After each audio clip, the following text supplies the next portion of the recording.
고개를 드시고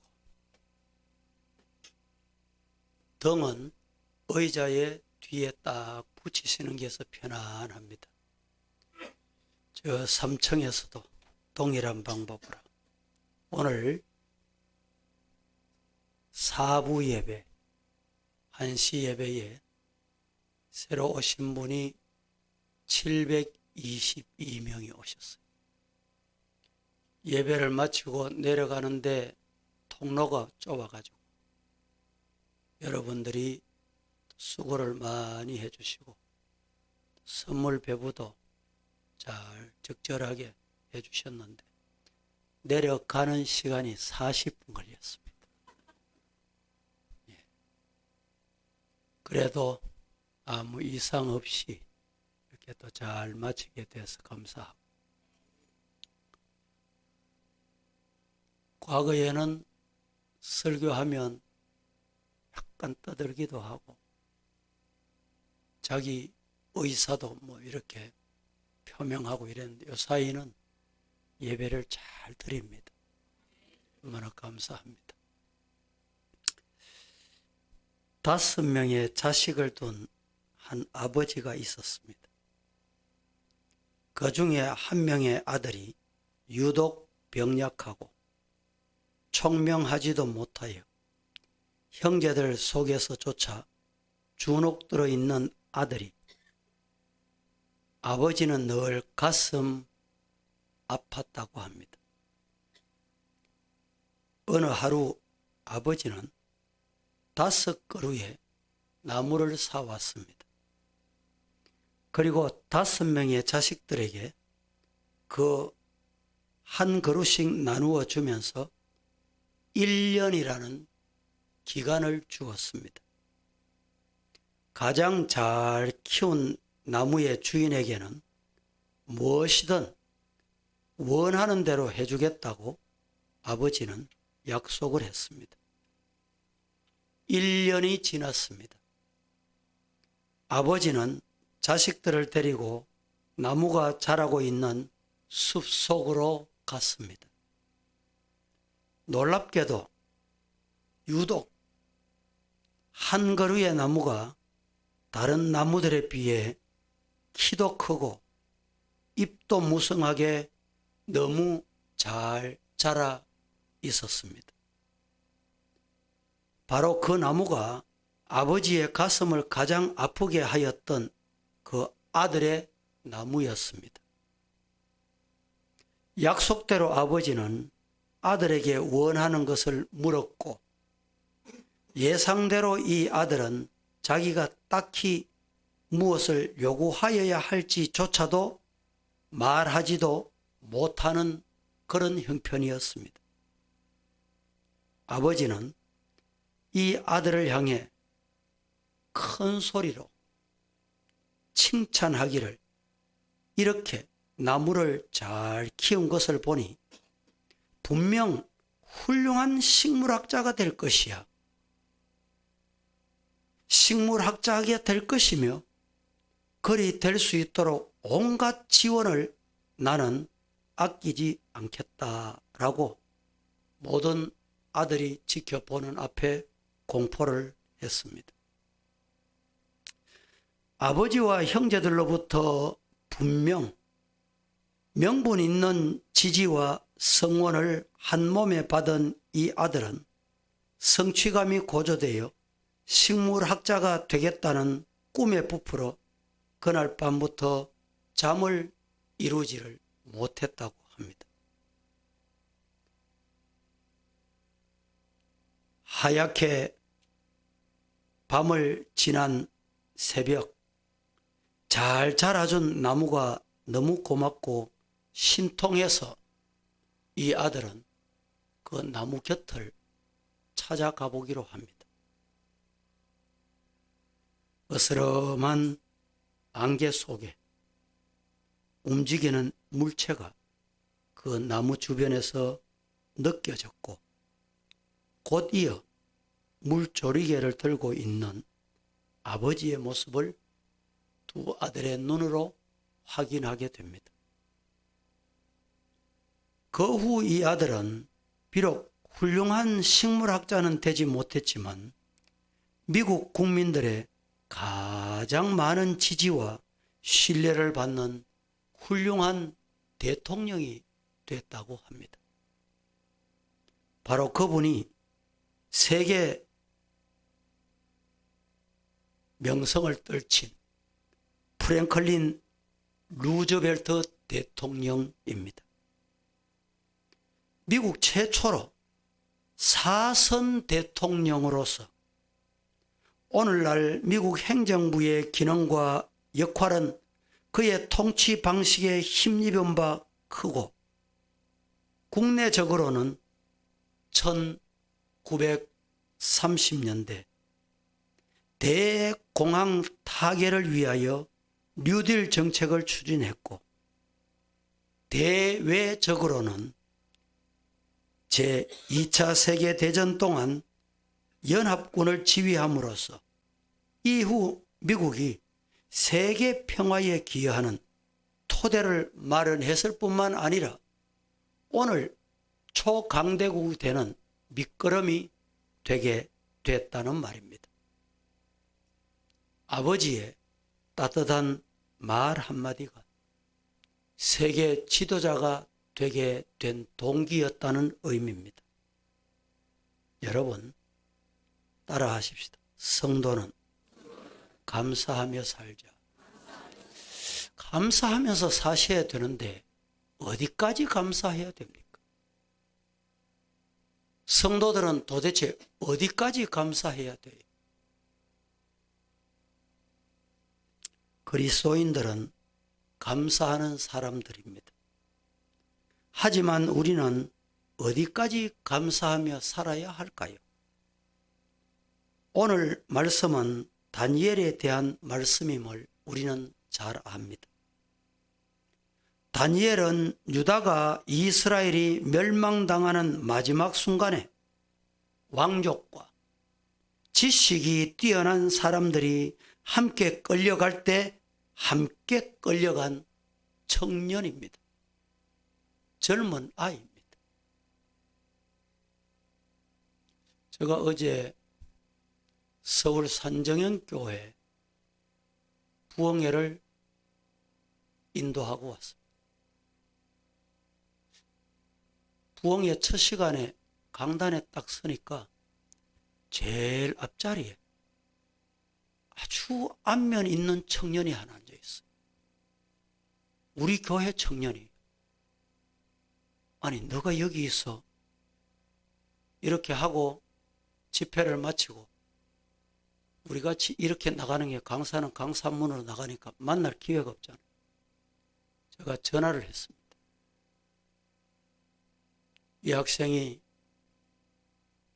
이미 영대 연구원에 도전하고 이렇게 하다가 본인이 의사가 되고 싶은 꿈이 있어서 그 산정현 교회 바로 옆에 고시원을 빌려서 고시 준비를 하면서, 가깝고 그 김 목사님이 우리 교회에 집회 온 바도 있고 해서 그 인연으로 그 교회에 나가는데, 우리 목사님이 집회 온다는 얘기를 듣고 너무너무 기뻤다는 거예요. 제가 전화로 기도해 줬습니다. 그리고 그 다음 날 새벽에 만났습니다. 여러분, 오늘 우리 교회에 자라는 젊은이들, 아이들, 청년들,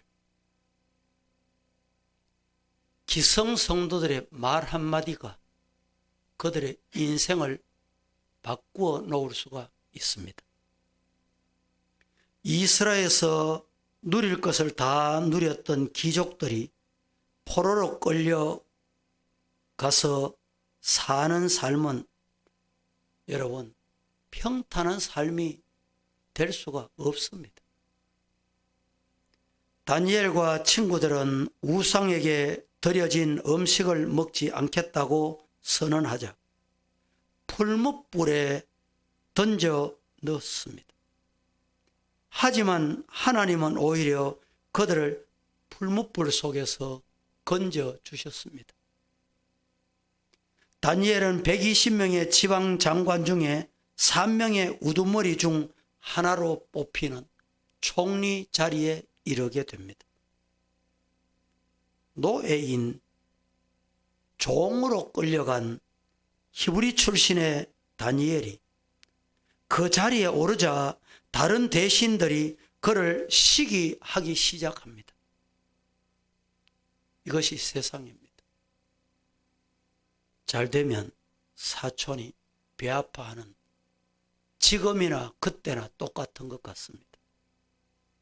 신앙생활 하시다가 잘 하시다가 배아파하는 사람 때문에 내가 선한 일, 교회 하는 일이 중단되지 않기를 주님 이름으로 축복합니다. 그래서 그의 허물을 찾으려고 하지만 찾지 못하자 그의 신앙을 덜먹여 거역할 수밖에 없는 일을 만듭니다. 그것은 왕이 아닌 다른 신에게 절하는 사람은 사자굴에 넣는 법을 만드는 것이었습니다.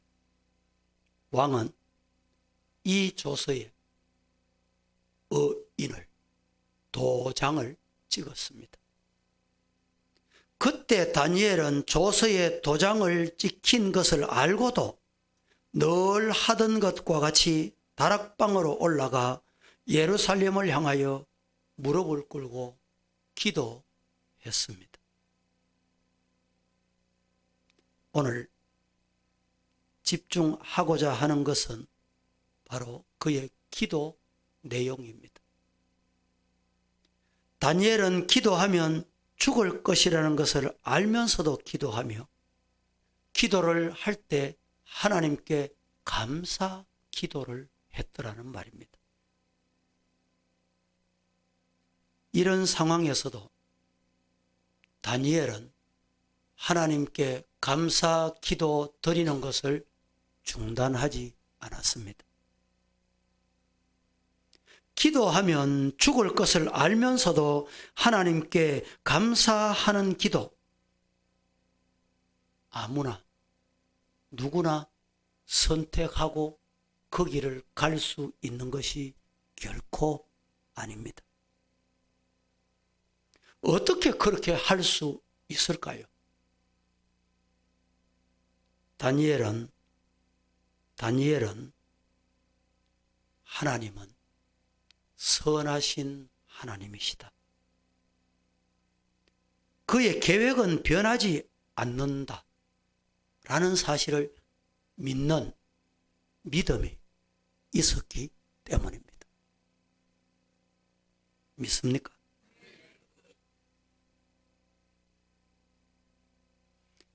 그랬기 때문에 그는 상황과 상관없이, 환경과 상관없이 여전히 변함없는 그 하나님께 감사 기도를 드릴 수 있었던 것입니다. 성도 여러분, 따라 하십시다. 하나님은 선하시다. 한 번 더 하실까요? 하나님은 계획을 변하시지 않는다. 그런데 왜 하던 일을 옆에 말 한마디 듣고 중단합니까? 바뀝니까? 취소합니까? 다니엘은 그렇지를 않았습니다. 세상의 사람들은 우리가 그리스도인답기 때문에 우리를 싫어하는 것 결코 아닙니다. 우리가 입으로 그리스도인이라고 말하면서 그렇게 살지 않기 때문에 이방 사람들은 그리스도인을 비난하고 싫어하는 것입니다. 상황에 따라 타협하며 악한 사람들보다 더 악한 일들을 행하는 그리스도인들 때문에 하나님의 이름이 세상 사람들의 이름에서 더럽혀지는 것입니다. 이 범주에 내가 속해 있지 않는지. 그리스도인들은 어디까지 감사해야 합니까? 죽음의 순간까지도 감사할 수 있어야 한다는 것을 오늘 이 다니엘 신앙을 통해서 우리는 배워야 합니다. 그것이 어떤 죽음이든 감사할 수 있어야 한다, 이것을 일러줍니다. 다니엘이 죽음의 순간에 하나님께 감사할 때 선하신 하나님, 변치 않으신 하나님은 다니엘을 통해 모든 사람이 다니엘의 하나님을 인정하고 찬양하는 도구로 사용하셨음을 믿으시기를 축복합니다. 그리스도인들의 죽음은 절대로 비참하지 않습니다. 그것이 어떤 죽음이든 하나님 안에 거하면 그 죽음은 아름다운 열매를 맺게 될 줄로 믿습니다. 그 대표적인 실례가 사도행전에 있습니다. 사도행전에 스데반의 죽음은 결코 비참한 죽음이 아니었습니다. 스데반은 죽었지만 그 죽음으로 열매를 맺었습니다. 그의 죽음을 본 바울이 온 열방을 위한 사도의 열매 맺는 영광스러운 죽음이 되게 했던 역사를 볼 수 있습니다. 자신의 죽음이 하나님의 열매의 씨앗이 된다는 것을 믿는 사람은 결코 죽음 앞에서도 두려워하지 않고 감사 기도를 드릴 수 있을 줄로 믿습니다. 오늘 하루 어떤 상황에 처하더라도 감사하는 기도, 감사 기도하기를 결단하는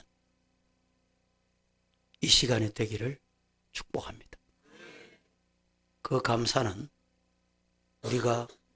내가 깨닫지 못하는 순간 영광스러운 열매를 맺게 될 것입니다. 나의 삶 속에서 절대 감사할 수 없는 것이라고 생각하는 상황이 무엇인지 여러분 한번 생각해 보십시오. 뒤돌아 보십시오. 더듬어 보십시오. 그것을 통해 맺어주실 하나님의 열매가 무엇일지를 믿음의 눈으로 보고 그 열매까지 볼 수 있기를 주님 이름으로 축복합니다. 다니엘처럼 죽음의 순간에도 감사를 결단할 만한 믿음이 우리에게 있습니까? 이 일을 통한 하나님의 영광스러운 열매를 믿음의 눈으로 보게 해 주시기를 기도할 수 있기를 축복합니다. 다니엘처럼 죽음 앞에서도 감사할 수 있는 사람, 진정 성도, 크리스찬이다 라는 말입니다. 말씀을 오늘은 이 말씀으로 맺고자 합니다. 어디까지 감사할까요? 어디까지 충성할까요? 어디까지 봉사할까요? 죽음 앞에서까지 감사하는 그 감사, 하나님이 기적을 보게 하실 줄로 믿습니다. 우리 교회에 주어진 처지와 환경, 교회 건축하는 것이 여러분 결코 쉬운 일이 아닙니다.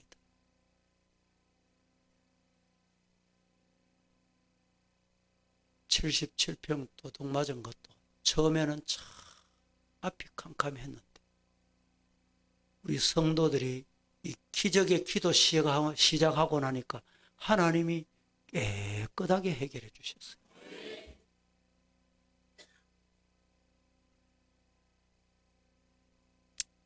기적의 기도 주인공들 다 되시기를 예수님 이름으로 축복합니다. 순간순간 내가 할 수 있는 일이 뭘까요? 내가 해야 할 일이 뭘까요? 내가 할 수 있는 것이라고는 아무것도 없습니다. 인간이 할 수 있는 건 아무것도 없어요. 그런데 하나님이 하실 수 있는 한 가지 주셨어요. 그게 뭡니까? 기도하면 됩니다. 따라하십시다. 내가 기도하면 하나님이 일하신다. 큰 소리로 시작. 교회도 그렇고 가정도 그렇습니다. 가정에 남에게 말 못할 아픔이 있습니까? 하나님께 기도하면 하나님이 일해 주십니다. 국가도 마찬가지.